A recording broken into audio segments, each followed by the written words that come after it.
Kawasaki Frontale menjamu biji Patum United pada matchday keempat Grup I Liga Champions Asia 2023-2024 di Todoroki Athletics Stadium. Frontale dihadiahi penalti pada menit ke-14.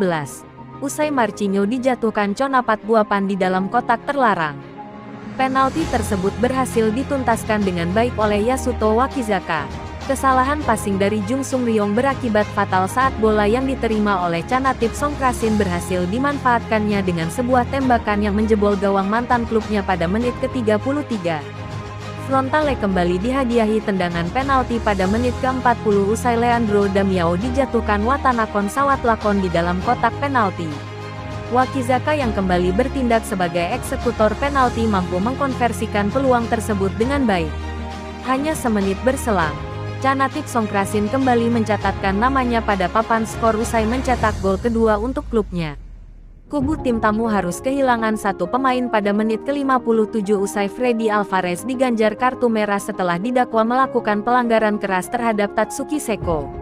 Kazuya Yamamura membawa Frontale kembali unggul di menit ke-68 melalui headingnya usai menerima umpan tendangan penjuru Yasuto Wakizaka. Gol keempat untuk Frontale lahir melalui Taisei Miyashiro setelah mengeksekusi sebuah tendangan dari sudut sempit kiri gawang tim tamu usai menerima umpan dari Miki Yamane pada menit ke-8 injury time. Skor 4-2 untuk keunggulan Frontale bertahan hingga akhir pertandingan. Yokohama F. Marinos bertandang ke Rizal Memorial Stadium untuk menghadapi Kaya FC pada matchday keempat Grup G Liga Champions Asia 2023-2024. Meskipun tampil cukup dominan di laga tersebut, Marinos kerap kesulitan dalam menciptakan gol dari banyaknya peluang yang ada. Yuhi Murakami membuka keunggulan untuk tim tamu pada menit ke-26 usai menerima umpan dari Kenta Inoue. Daizo Horikoshi berhasil menyamakan kedudukan untuk Kaya FC pada menit ke-39 usai meneruskan umpan Ricardo Ivan Sendra. Pada menit ke-82, Kaya FC harus rela tampil dengan 10 pemain usai Robert Lopez Mendy diganjar kartu merah akibat pelanggaran kerasnya terhadap Keigo Sakakibara. Marinos berhasil mencuri gol kemenangan jelang akhir laga melalui sepakan indah Yan Mateus pada menit ke-87 usai menerima umpan dari Nam Taehi. Marinos berhasil menyegel poin penuh usai menang tipis dengan skor 2-1.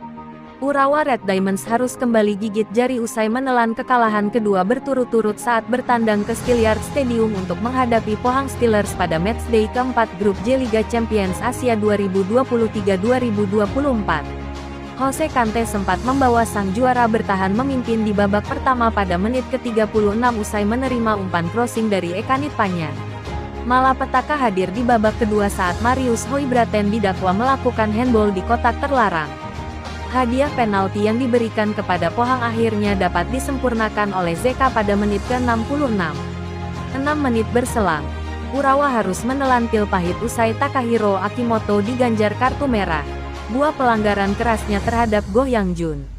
Kim In-sung memupus asa Urawa untuk meraih poin di laga ini usai tendangan kerasnya pada menit ke-4 injury time berbuah gol kemenangan untuk tim tuan rumah. Skor 2-1 untuk keunggulan Pohang bertahan hingga akhir pertandingan. Fanforet Kofu tidak berhenti membuat kejutan usai melibas Zhejiang FC pada matchday keempat Grup H Liga Champions Asia 2023-2024 di National Stadium Tokyo.